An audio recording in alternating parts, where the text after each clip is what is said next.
Почитувајте, на барање на пратеничката група на ВМРО ДПМН, по забелешките и укажувањето од страна на министерот за внатрешни работи господинот Панче Точковски, денес во Собранието на Република Македонија едногласно, консензуално беа изгласани измените на изборниот законник. Без денешните измени на изборниот законник постоеше ризик да се прекрши основното човеково право, право на глас, на над 100.000 граѓани во нашата држава. Ова е последица на хаосот кој што зад себе го оставија Ковачевски и Спасовски, со што илјадници граѓани останаа без личните документи и заробени во државата.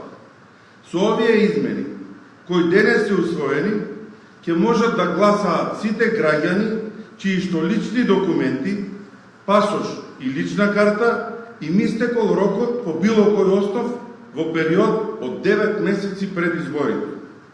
Ова значи дека личните документи на граѓаните на Македонија, кои им се истечени по било кој основ од август месец 2023 година, па се до 8 мај 2024 година, ќе можат да го искористат своето уставно право на глас на следните избори.